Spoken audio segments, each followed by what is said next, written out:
Welcome to The Explainer. The very first credible leaks for Apple's 2025 iPhone lineup are starting to drop, and they're painting a really interesting picture.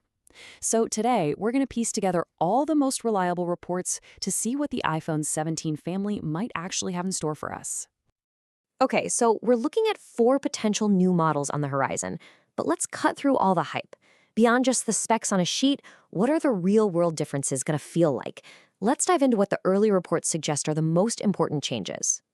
All right, here's how we're going to break it down. We'll start by meeting the new family, then we'll get into the new look and feel. After that, we'll dig into performance, heat, and charging, check out the rumored new camera system, and then wrap it all up by figuring out who each of these phones is really for. Okay, let's meet the potential crew for 2025. You've got your standard iPhone 17, you've got the absolute powerhouses in the 17 Pro and Pro Max, and then there's this fascinating new model, the super thin iPhone Air. Right off the bat, you can see these 4 models seem to be heading in very different directions. So what are they actually going to feel like when you pick them up? This, my friends, is where things get really interesting, because the design changes we're hearing about are some of the most dramatic we've seen in years. And you can see the huge contrast right here. I mean, look at this. The iPhone Air is rumored to be just unbelievably thin, while the Pro models are actually getting thicker and heavier. This really signals a major fork in the road for Apple's design philosophy. One path is all about ultimate portability, and the other is all about raw power.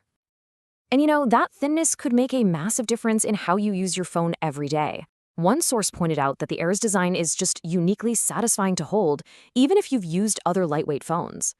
It really seems purpose-built for people who care about ergonomics more than anything else. So why in the world would the Pro models get heavier? Well, in what seems like a really surprising move, Apple might be switching the Pro frame back to aluminum. And it all boils down to this one crucial trade-off. Aluminum is just way better at getting rid of heat. It looks like they're willing to give up a bit of that premium titanium feel for a phone that can actually run at peak performance for longer. It's not all about differences, though. All 4 models are expected to get some pretty welcome upgrades across the board. The action button and that new camera control key could become standard for everyone. They might also all get a new anti-reflective screen coating, but there's a catch. Sources are finding that the second you put a normal screen protector on it, that anti-reflective magic completely vanishes. So, something to keep in mind. Okay, let's look under the hood. All this talk about better cooling is for one big reason: to support a brand new chip that promises not just more power, but more usable power. Power you can actually tap into without the phone melting. And the power we're hearing about is seriously impressive. The A19 Pro chip could deliver a single core score of nearly 3,900. To put that in perspective, that would be a massive leap over the last generation, setting a totally new bar for what a mobile processor can do. But not all performance is created equal. And if you're someone who transfers a lot of files, you have got to pay attention to this. The USB-C port on the standard iPhone 17 and that new Air is expected to be a slow, old-school USB 2.0 port. That means it's a whopping 20 times slower for transferring data than the port on the Pro models. 20 times! And the differences just keep on coming with charging speeds. The main lineup is finally getting a nice boost to 40-watt wired charging, which gets the Pro Max to full in about 98 minutes. But the super thin Air? Yeah, it's stuck with the old 20-watt max, which means it's going to take a whole lot longer to juice up. And this is where that rumored switch back to an aluminum frame really starts to make sense. You pair that with a new vapor chamber, and the Pro models could finally handle intense tasks, like, say, shooting 4K video for half an hour straight without overheating and slowing down. It means you get to use all that incredible power all of the time. Okay, let's talk cameras, because this year, this is one of the biggest dividing lines between the different models. The gap between what the Pro phones can do and what the other ones can do, well, it's not a gap anymore. It's a massive canyon. The big new feature for the Pro models is rumored to be something called 8x hybrid zoom. So, what does that actually mean? Well, it's not a pure optical zoom. Think of it more as a really clever team-up between hardware and software. So here's how it would work. First, you have a dedicated 4x optical lens that gets a really clean shot. Then, the software intelligently crops into the very center of that high-res sensor. And finally, this is the secret sauce. AI algorithms jump in to analyze, reconstruct, and sharpen all the details to give you what Apple is calling an optical quality 8x image. And the difference between the Pro and the Air's camera systems looks just enormous. The Pro models get the super versatile triple lens setup, that new hybrid zoom, and pretty much every Pro feature you can think of.